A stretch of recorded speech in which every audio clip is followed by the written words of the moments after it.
Hello, everyone. Welcome to today's webinar. We're so excited to have you here today for the last webinar in our webinar series, where we've been showing you how to turbocharge your practice with eClinicalWorks analytics. Today is actually the last session of our three-part series. If you did miss the last two, where we talked about the safety and compliance dashboard, the MIPS dashboard, and the provider hub, don't worry, we have all of those recorded and we'll make sure you receive that link after today's webinar, of course, with the link to today's recording. But for today, we have an exciting agenda lined up. We're going to focus on the PM Analytics dashboard and eBO. And then your speakers today, of course, include myself, Caitlin Hausman, and then my colleagues, Therese Molinaire, she is one of our eClinicalWorks certified trainers, and Kim White, one of our client performance managers. And if you don't know about us here at Revell, just a quick intro, why we're presenting on eClinicalWorks, and it's really because we're the eClinicalWorks experts. So that is really where we start with our eClinicalWorks medical billing, training, optimization services. You might actually know us by Group 1 Health Source. We rebranded last year. So Revell is our new name and look, but still the same company. We've been around for over 25 years now, and we've really seen how complicated healthcare reimbursement and optimization of eClinicalWorks has become. So that's what we set out to do, is to make all of that easier for our customers. And we do that, like I said, by providing a range of eClinicalWorks solutions like what you see here on my screen, whether that's training, support, optimization, custom reporting, and of course, our end-to-end RCM services. And practices that usually come to us are frustrated with either their system or their workflows and really want to maximize the capabilities of ECW. And that's pretty common considering how robust the software has become. We also partner with those clinics that just need a partner for their medical billing for whatever reason, if they can't find the right staff to do that in-house, or if they're just looking to take that to the next level. So if you're considering any of those, we'd love to hear from you and learn more about your practice. You can visit our website to get in touch with us, or you can reply to one of the emails that we're going to send out later today. And that's really why we're presenting on eClinicalWorks. And then a few housekeeping items before I hand it over to Therese. We do record these, and we also have we've had a really great response actually on the past two with the Q&A panel. So on that panel on the right side of your screen, you'll have a box where you can type in questions while Therese and Kim are presenting, and then we'll transition into Q&A at the end today. So I'm super excited to see what kind of questions you guys have for us. And Therese, I'm gonna switch you over to the presenter now so you can dive into the PM Analytics dashboard. Welcome everyone to our webinar today. And today I'm going to be presenting on practice management analytics. And so practice management analytics enables a practice to view billing activity. This section provides an overview of a practice financial information on the practice management analytics window. Again, it will allow you to billing managers, office managers, and other staff members responsible for day-to-day processing of claims, posting payments, refunds, and collecting on accounts, all from one window. So getting started, first, the Analytics tab found over on the left, over underneath the menu, is only available in browser, of which I'm presenting on today. The second requirement is that you have to have permissions. So if I go to Menu, and I go to File, and I go to Security Settings, I'm going to go by Security Attribute. That's my favorite for searching within security settings.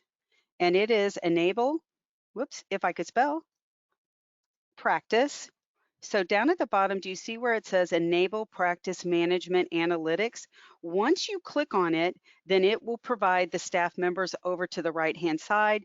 You simply click on the boxes for those particular staff members and then click Save. You'll have to log out and log back in for those permissions to take effect. Now, just a second. So now I'm going to dive into the practice management analytics. Again, I'm going to go to the analytics tile over on the left, and I'm going to go to practice management analytics. You can also, if this is someplace that you're going to visit regularly, you can build it as a favorite as well by clicking the star. Once I am in the Practice Management Analytics tab, you can see this screen is divided one by claim responsibility with the pie graph, and then over to the right, you will see that you have claims, payments, statements, and settings. They're the tabs that run across the top of your window.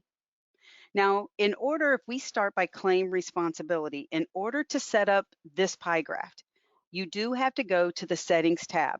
Notice I have insurance, patient, practice, and of course, other. This is going to be depending upon your practice and what you want to see. So if I click on settings, I can click this add to display box to add what I've already added: insurance, payment, patient, and denials. You can add whatever you want here.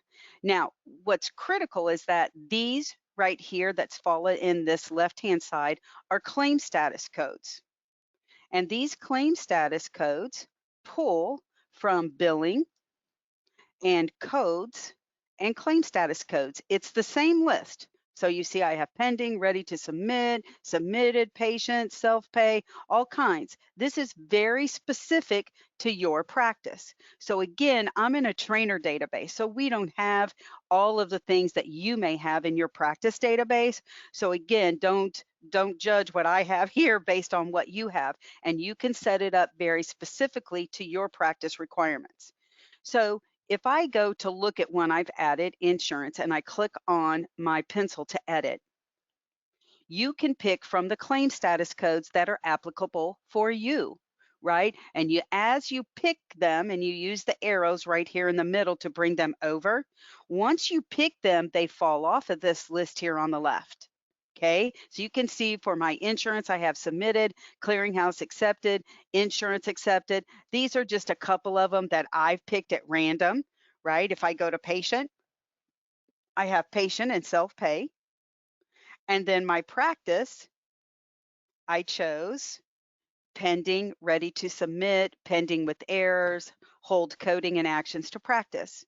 Again, these were all on this left-hand side, but as I pulled them over, they're dropping off. So this is all that I have left now. And then I actually added denials. But again, all of these options are very specific to your practice. So if I go back to claims and back to claim responsibility, here's my pie graph. I can click anywhere on this pie graph and it's going to open it up. You can see I have 16 claims, which you're going to have many more than that. Remember, I'm in my training database, right? And so you have filters up at the top. This claim responsibility, right, is a visual representation of your last 90 days. Okay, so that's why it's defaulting the way that it is. You have the ability to use any of these filters: patient name, provider, facility, balance, and then filter. You also have the ability to actually click on a claim if you wanted to. So if I were to click on this one, it would open up to a claim. Okay, and if I want, I can change my claim status from here. I can actually work these claims from here as well. If I go back to my pie graph again and I open it up, my pie chart, and I click on tabular, I can do it either way. Now, though, I'm going to click on my claim count and it brings me to the same window. Okay, so again, you can apply the filters and you can actually click on the individual claims and work them from there. Again, this is very specific to your practice. Anywhere where there is a count number, do you see at the bottom I have claim status, claim count, charges, payments, adjustments, and balance? Anywhere on here, I can look, and if I wanted to click on 16 from here, it gives me the same information that I had up at the top as well. And if I click on 16, it will open me up the same claims. So I just want to let you know that it's information, though, information based on what? Based on the claim status codes that were pulled from here. So that's very important for whatever you want to see in that pie chart has to be set up from that particular window prior. Okay. So now when I get into claims, payment statements, and settings, okay, I'm going to get into claims first. Claims is divided by your current month, your previous month, your last 90 days, and your year to date. So if I were going to click on any one of these counts, I can click on the count and open it up. And it's going to display, I have 3, right? You're going to have many. I have my date range filters, my patient name provider, the same filters, right, that I had even from my pie graph, from my pie chart. I can click on any one of these claims, and you just click on the blue hyperlink to drill down, and then from even within that window, now I can see my claim details. I can see of the claim status, I can see my CPT codes, the dollar amount, all of that information here from my claim screen. I can also, if I wanted to, export this information to Excel.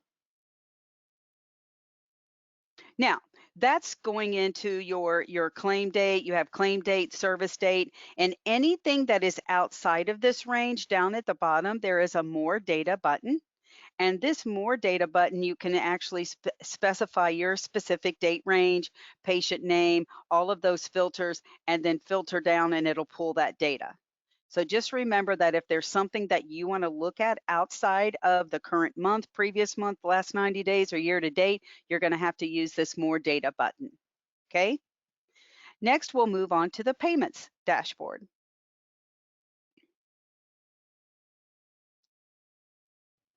So here in the payments dashboard, you can see I don't have many payments coming in. We are a very poor practice, this trainer database. So if I do click on this insurance payment, I can actually see the payment date that United Healthcare made their payment, right? I have the ability, though, you see my blue hyperlink, I can click on that payment and I can see the allocations for that particular payment. And if I wanted to, do you see this plus sign right here? I can even go one step further and look and see how it was allocated by CPT code. So if I go ahead and click OK, again, all of this information, don't forget that you can export to Excel.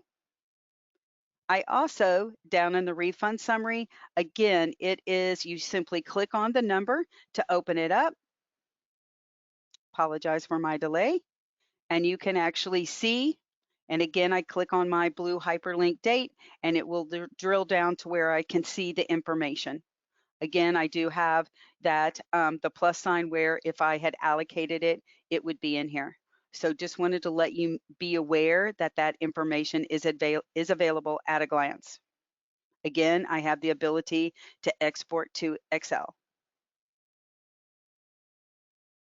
If I go to my statements dashboard, it's going to open up. It's divided into 2 sections as well. You have collection and you have write-off, and you have the statements summary.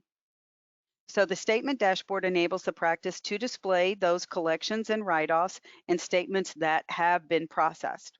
Okay, so I do not have any collection write-off information, but I do have statements.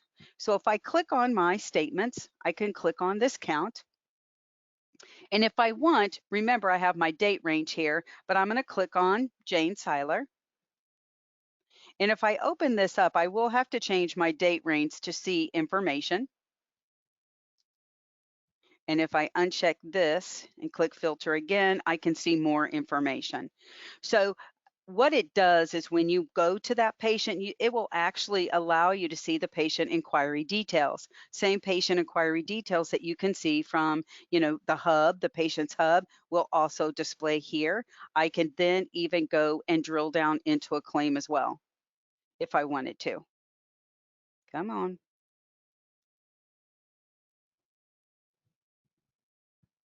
Hang on. It's hung up a little bit. See if I can get it to go. I apologize, but I'm going to go ahead and close out of here.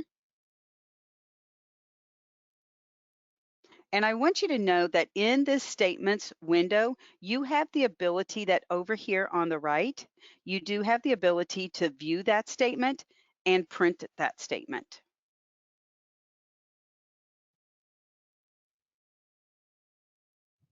If I go ahead and close out of here, and that concludes my presentation for today, Caitlin, and I'm going to turn it over to Kim now. Okay, thank you, Therese.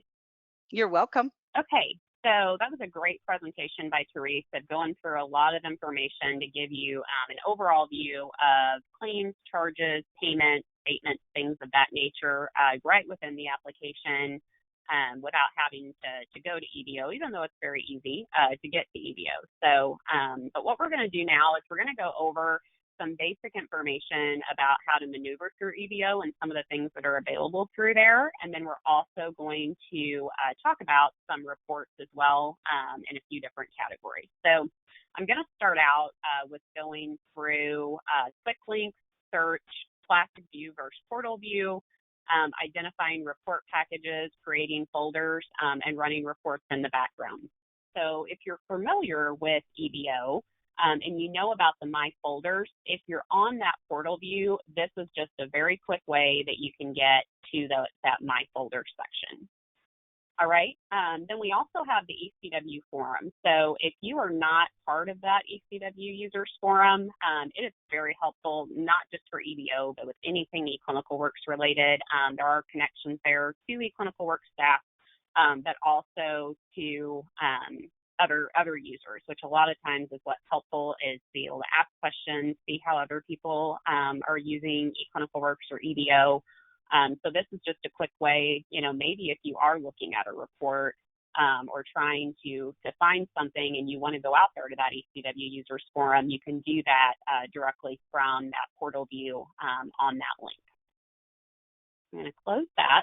Also ECW ideas. So some of you guys might be familiar with that site as well. It's a great tool if you have specific ideas in regards to enhancements or things that could be added within eClinicalWorks or EBO. I'm going to gear it more towards EBO since that's what our presentation is on today. But this is a quick way that you can get to that link to do that. And then the other two links can be very helpful for EBO specifically as well. So if you want to see any videos that are out there related to EBO, you can click on that link and it's going to take you directly to eClinicalWorks channel with quite a few EBO videos that they have. Now, you can get to those from the my.eClinicalWorks portal too, but this is a quick way that you can get to that information. And there's some really great videos out there. And then last but not least for these quick links is the help. So if you need to get to the my.eClinicalWorks portal, maybe you're working on a report or looking at something and there's an error that you find, and if you use them as your support vendor and you need to open a support ticket, or if you want to get out to other documentation, maybe about EBO. From this portal view, you can click on that help link and it's going to take you directly to the my.eClinicalWorks site. So those are just some helpful tips on those quick links at the bottom.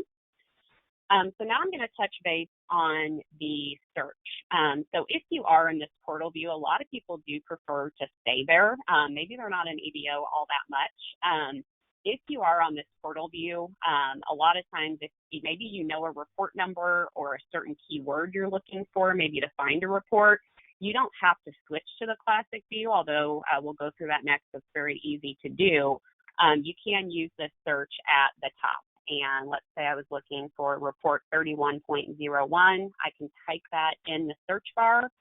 I can click enter, and then it's going to populate those results for me. So you can do that within the portal view or the classic view. So I know I've said that a few times now, portal view versus classic view. So this portal view, which is what you're seeing right now, kind of this modern view, it's existed for several years.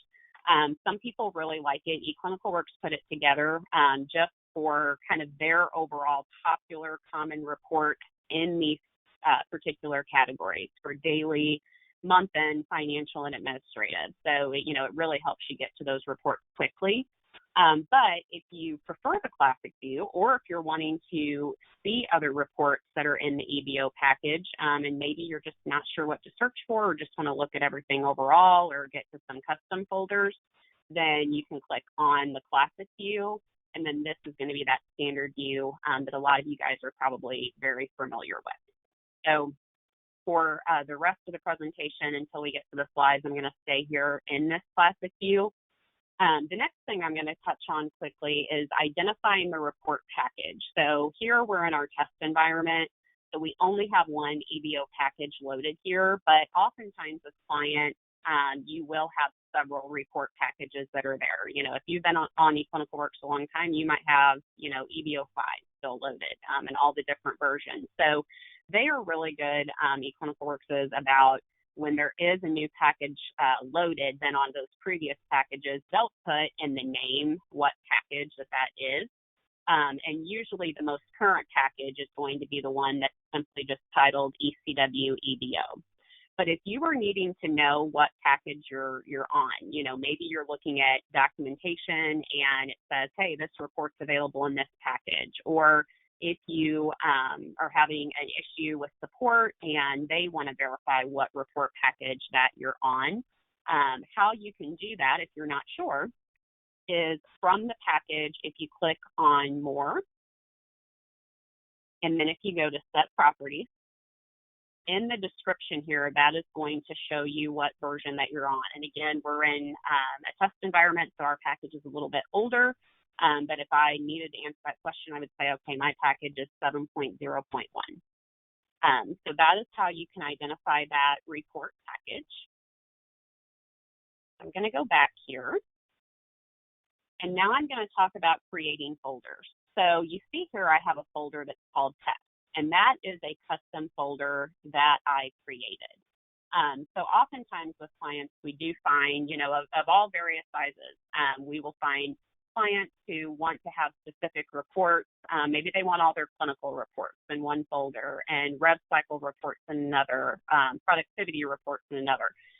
You can create folders to put report views in that. Now, I'm not going to touch on report views today, but if you are curious about that, we can maybe talk about that in the Q&A, or you can do some research through the eBO documentation on the my.eClinicalWorks site for that. But if I wanted to create a custom folder, I simply can click on where I'm going to hover over now. It's a little folder with a plus sign, and it says New Folder. So I'm going to click on that, and I'm going to go ahead and call this rev cycle. Now, I can put a description and a screen tip in there, but just of what I want to see on that screen, I'll just put that in the name. Now, you do see here in the location that it says it's at the public folder level, which for these purposes, that's where I want that to be, just on that home page, essentially.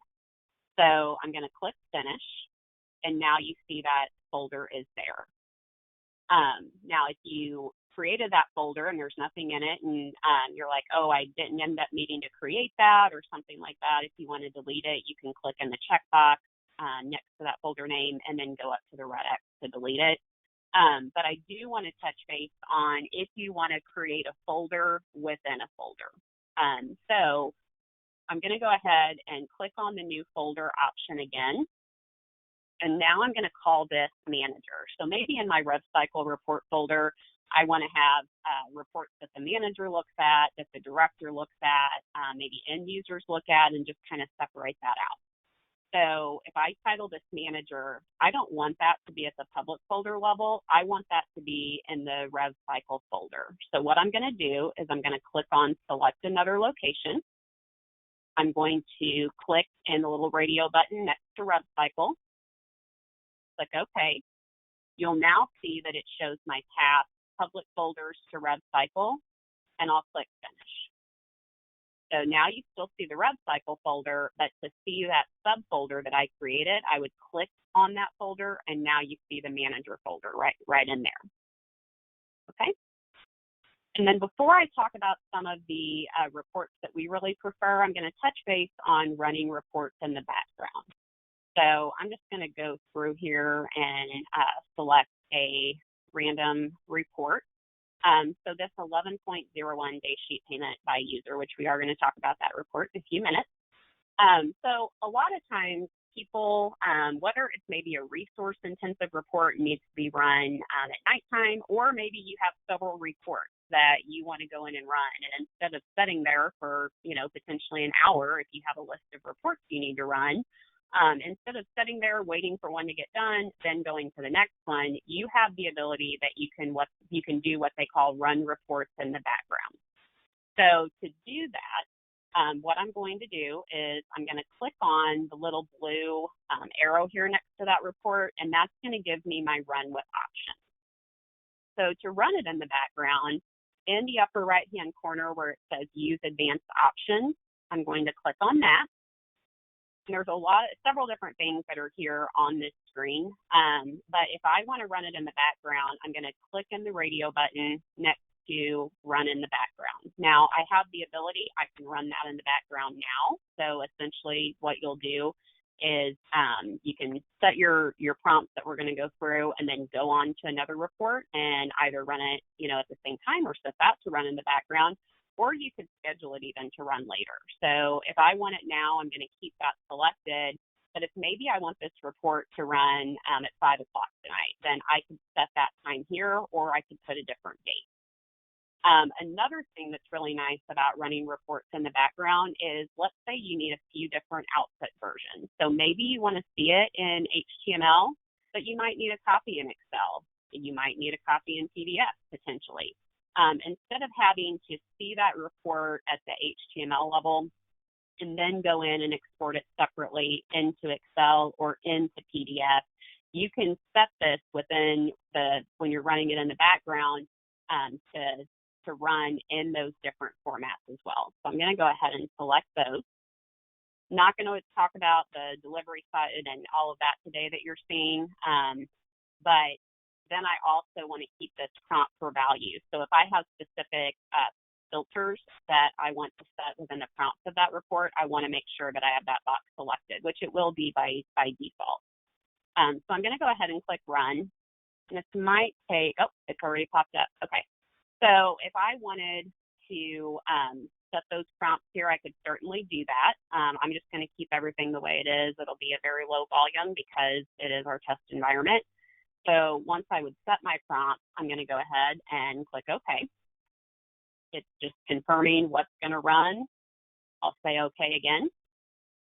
And then when that report is done running in the background, you will see a difference here in how there's kind of this multi-piece of paper icon that's here, and you don't see that on the others. So once that report is run, that's the icon that you're going to see. A lot of times when people run reports in the background, they then want to know, without going through the configuration and advanced settings further, how can they get to that report or know that it's run. So underneath the actions, they would then click on the output version icon, and then they're going to see here over on the right-hand side those different formats. So like I talked about, I set it to run in HTML, Excel, and PDF. This is where I can see those different formats. Okay? So that's the overview of some of the customizations kind of at a basic level you can do with an eBO to make things easier for you as far as getting to reports, running them in the background, and things like that.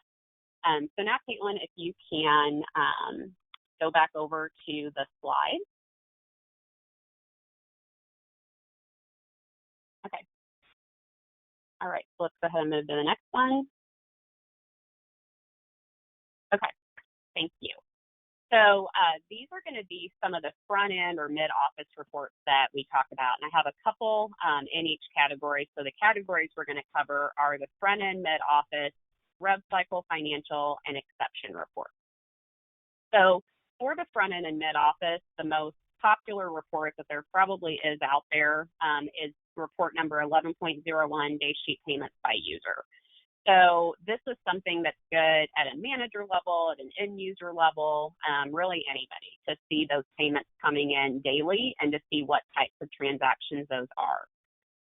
So within those filters, of course, with all of these reports that we're going to talk about, you have the ability to set a date range. If you want to see an overview kind of at a summary level of those payments by user, you can do that if you want to see the detail, or if you want both, summary and detail, which a lot of times people will do. You can see that. And you have the ability, you can view the day sheet payments by user for all facilities and all users, but you also can pick particular facility names or user names, and you can multi-select as well. So that a lot of times is good for the end users. Let's say they've got their cash drawer and they're closing out, and they just need to see a report for what they've posted because they've been the only one on that drawer. Then, obviously they would just want to look at it. They select their name in the username field.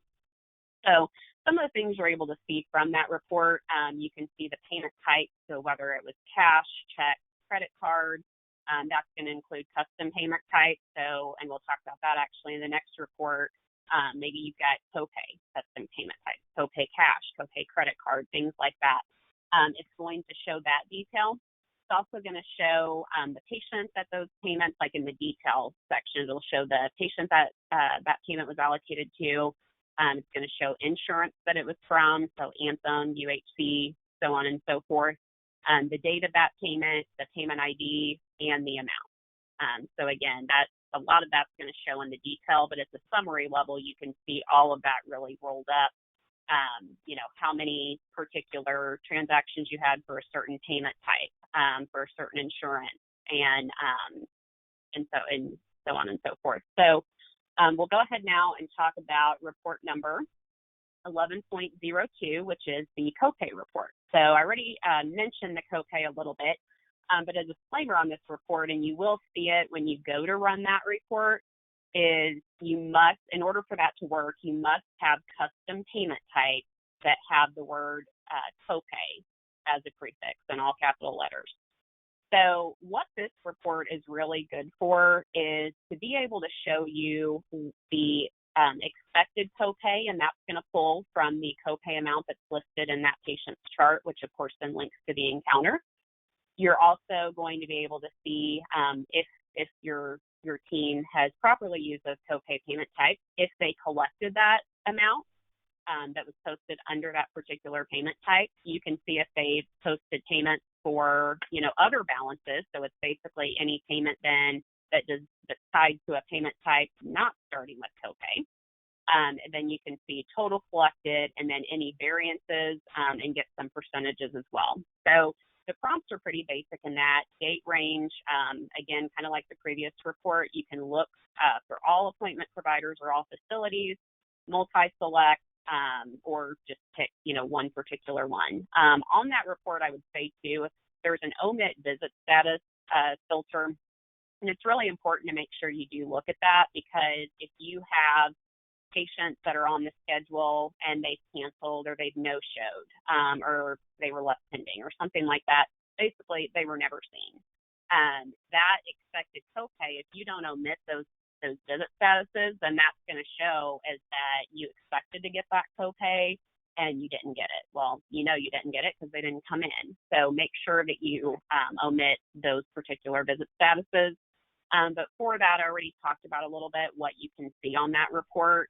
It's very nice to show you how much you were expected to collect and how much you actually collected. So let's say that, like, with your total collected or your expected copay, let's say that was $20 and the copay amount shows 0.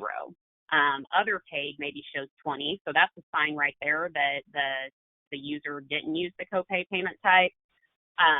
But your total collected would be 20. Your copay variant would be a negative 20, and then your copay percent collected would be 0. So that's essentially what would show on that report. So now we can switch gears a little bit to a report that is more for scheduling. So the report number 13.04 is your available slots report. So this is really good at a manager level, or front desk supervisor, whatever that may be. If you want to see at a high level upcoming available slots that you have at a facility or a provider level based on the working hours that are set within that schedule. So instead of having to go into the system and kind of manually look and do counts in that, you can use this report. So you can set the date range you're looking for, maybe specific times. Maybe you just want to see in the afternoon what you have available. Again, facility or provider, you can look for all visit types, but if you want to see, a particular visit type or a couple different visit types, then you can search for that. And then if you're looking for maybe certain days of the week. But once that report is run, you're able to see the available appointment date, the start date and the time, the end date and time, and then it will count for you. So let's say at facility A for Dr. Smith, they find that on Monday, October 5th, there are 3 available slots. And on that report, you would essentially really see it in that order. It would show you I've got 3 available appointments within this time frame on this date for Dr. Smith at facility A. So that's a really good report, again, just to see at a high level, and kind of even, look at what's unfilled, what's just sitting there and not being used based on the working hours that are set. So now I'm going to talk about a report that looks at claim creation date versus when a progress note was completed. So for this, you're going to have some common filters. You can set this for a particular service date range. You can look for all providers or certain ones, same for facility. And then for visit status. So that's kind of like with the copay report. You would want to make sure that visit status, that you're not including visit statuses that are patients who weren't seen, canceled, no-shows, things like that, because, obviously there would be still, it should be an empty progress note, but it's a non-billable visit because they weren't seen. So you're not going to have a claim for that. So make sure you're looking at that visit status in the filters. But then whenever that report is run, you get some brief patient details, like an account number, patient name. You'll get an encounter ID from there. There'll also be a column for billable versus non-billable. So a lot of times with this report, I will encourage people to export that report into Excel where they can filter out the non-billable and only look at the billable ones.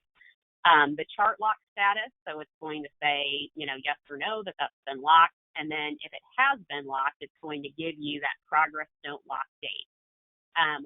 Once a claim is created, it will give you that claim number and then the date that was created. Now, if that progress note was locked, but there's still not a claim, then the values are not going to be there because you don't have a claim yet, and so there's no claim number and then no date. So that's a really good report just to look at. If you're using a scheduled job to create claims from lock notes, or if daily, you have someone going in, whatever your process is, that progress note completion date versus claim creation date should be pretty close. But, if you're trying to determine, maybe you have a more manual process and you're trying to determine any lags there could be there or anything missed, this is a good report to use.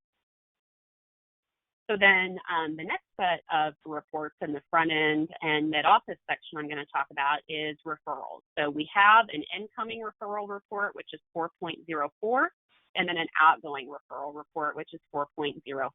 So the incoming report gives a lot more detail than the outgoing, but they're both still great reports. So for on the incoming report, you're able to see that referral status, whether it's open, closed, things like that. Who the referral was from, brief patient details, again, patient name, account number, things like that. If you have the referral authorization number loaded to that referral, the start and end date, what insurance that's for, and then if you use the section of how many visits were allowed, and then if you're linking encounters to that, so it will track how many were used, you're able to see that information there. So this report I've seen used for a lot of different reasons. Some are getting incoming referral counts. Some are looking at, counts of who's referring to them, referrals that are open or closed, different things like that.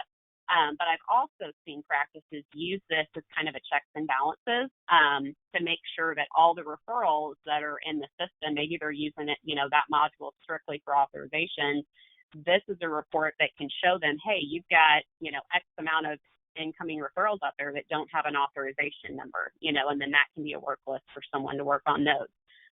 Or if they're wanting to see of open referrals or active referrals, how many of those of the visits that were allowed, if all those visits have been used already, or maybe there's 7 visits allowed, but 6 have been used, then that can be a work list that before that patient comes in again, whatever time frame that may be, that they need to start looking at that for that next referral or authorization. So that's a really, really good report.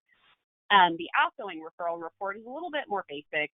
It will include who the referral's from, who it's to, specialty, and then account. So that's really good if you're just trying to get a volume count. Now, there are some other referral reports too, and then also if you have eBO Report Studio, you can play around and customize that to get a little bit more information. I've seen a lot of clients do that, or work with ECW, but that's the main outgoing referral report. So that concludes the section of the front end and mid office. So now we're going to talk about revenue cycle and financial reports. We have a few in that section to go through.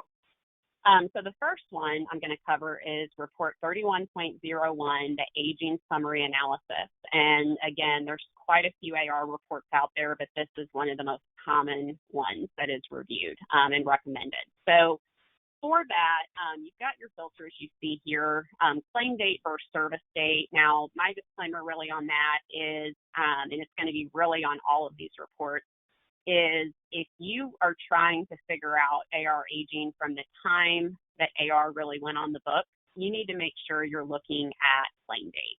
Now, if in your practice, if there's not a very long lag at all, maybe less than 48 hours between your service date, or between that service being rendered, that note getting locked, and a claim getting created, then things aren't, your numbers aren't going to vary too much between that claim date and service date, but still, I would highly recommend claim date.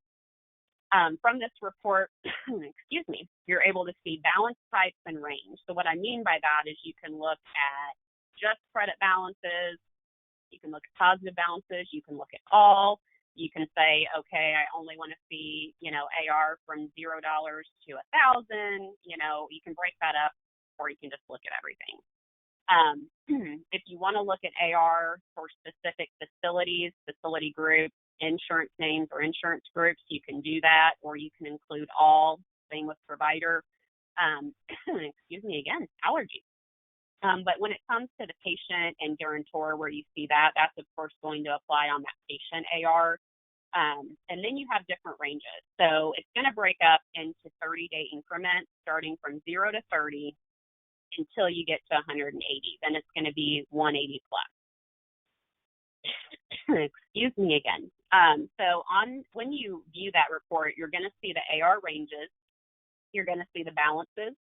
From that, because it's going to be in HTML, unless you've run it in the background and maybe set it to look at Excel or something, it's going to be at that HTML level, and it's really just going to be that summary, but you would have the ability, there would be blue hyperlinks to click in, and you can see that detail. You can also export that into Excel, PDF, so on and so forth.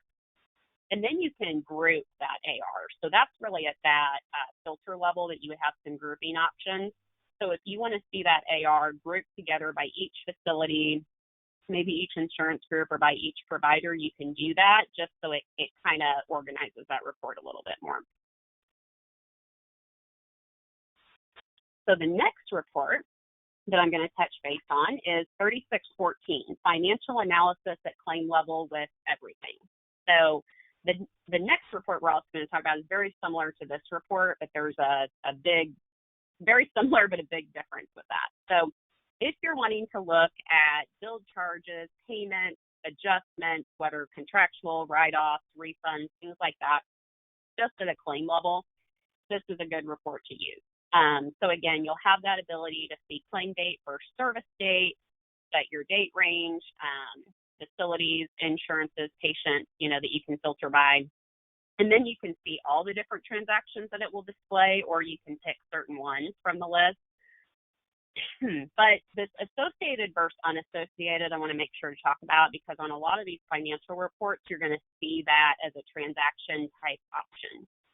So it's best to really explain the difference between associated versus unassociated by using an example, I think. So if I'm wanting to see, maybe I'm running this report and I'm really wanting to look at payments and adjustments. And if I am setting my claim date from August 1st to August 31st of 2020, if I select associated, it's only going to show me payments and adjustments for claims that were created between August 1st to August 31st. But, and if that's what I'm wanting to see is just payments for claims with a date within that range, I definitely want to go with associated.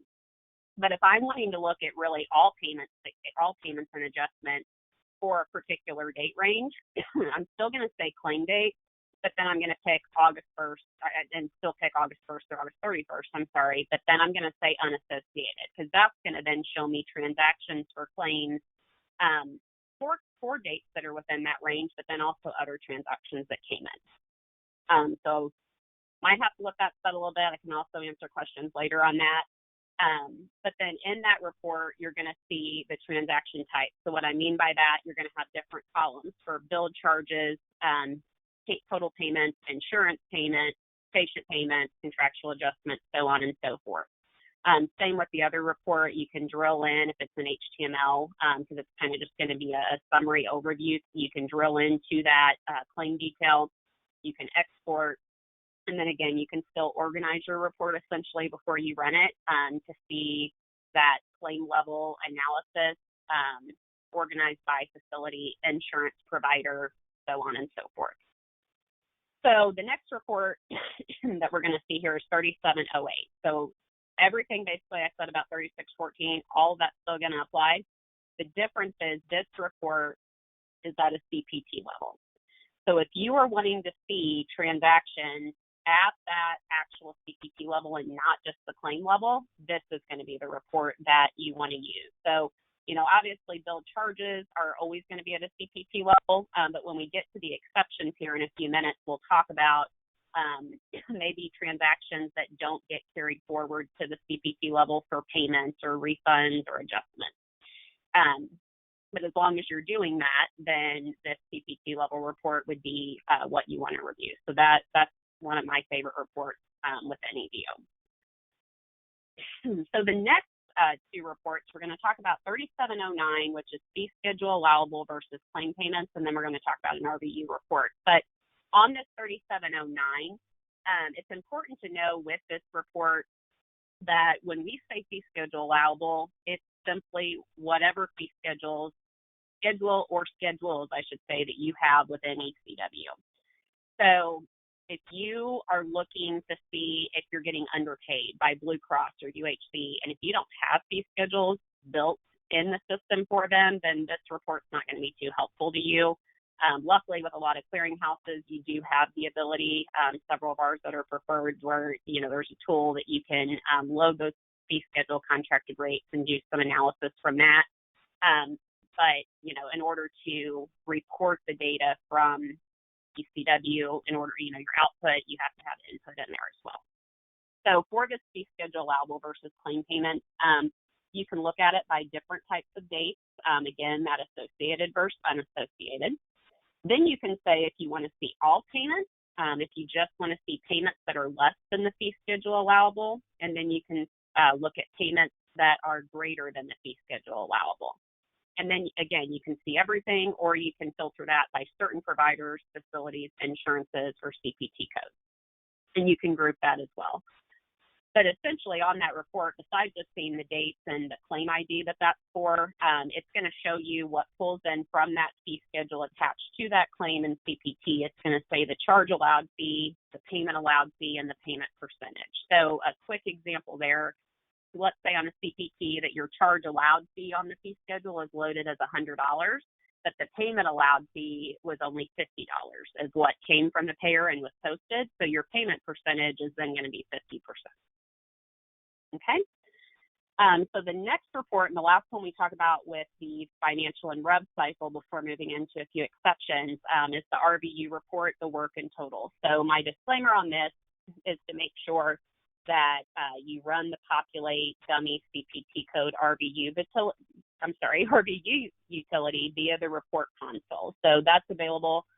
If you go to reports, report console, then towards the bottom, there's the utility section, and you would see that populate dummy CPT code RVU utility. What that's for is if you have custom CPT codes that you've built in your system and that you're using, when you run these RVU reports, you want to make sure that this utility is run, because that is what's going to pull those custom codes. So for that, again, you have a summary and a detail option. You can look at the RVUs by claim type. So if it's PICFA, UB, dental, date range and type. So what I mean by that is claim versus service. RVU year. So if you have all your RVU years loaded, but let's say you only want to, you're trying to run it by 2018, you would want to pick that versus 2020. And then you can see it as well at the insurance facility provider or CPT level. You can group that.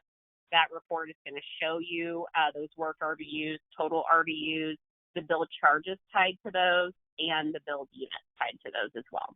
So it's a really, really good report. So now we're going to move into the exceptions.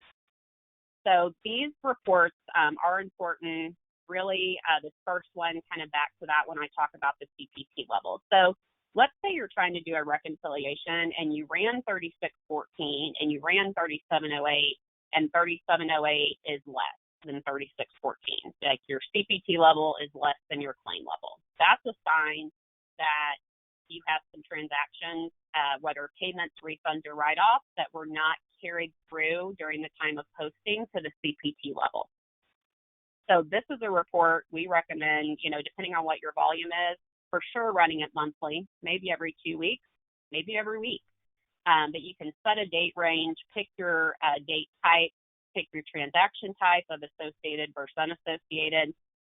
And when that report runs, it's going to show you unposted payments at the CPT level, unposted refunds, and unposted write-offs as well. And then our 44 reports, we have 3 that we're going to talk about. So facilities not in a group. So when you export that, that's going to show a facility group, which if the facility is not in a group, that's going to be blank, the facility name, and then if that facility is deleted or not. So the importance of that, I do have that noted here. But if you are running reports and looking at things by facility group, and if you have some facilities that you currently use but they're not in a group, you're going to be missing transactions, because it's only going to pull transactions tied to a facility that's in a group.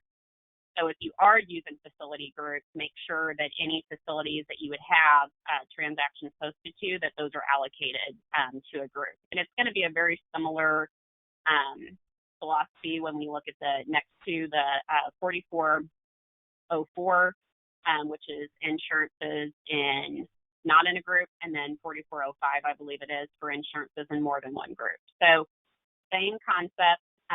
If you're looking at reporting at the insurance group level, then you want to make sure that you don't have insurances that you're using that aren't in a group, and you want to make sure that you don't have insurances in more than one group, because if you're using insurances not in a group, then that's not going to be allocated. Now, on a lot of reports, it will show as like an unknown, but that can sometimes combine with patient, and then you don't really know where it belongs. So, definitely make sure at least monthly, every 2 weeks or so, that you're looking at insurances to make sure that they are in a group and that they're not in more than one group, because what will happen if the insurance is in more than one group is it's going to be double counted essentially, or counted 3 times, depending on how many groups it's in on your report. So let's say you have a $100 charge and for a UHC insurance, and that UHC insurance is tied to a group called UHC and a group called commercial.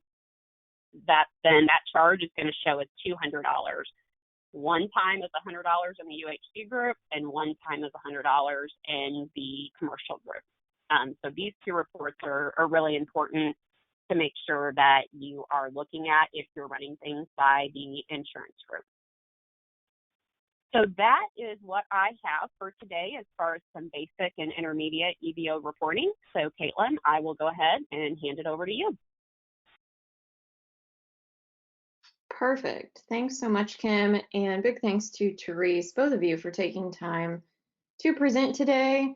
We're going to transition into questions. We have just a few minutes here, so if we don't get to your question, we will reach out to you after the webinar so that we can help you and just answer that question for you.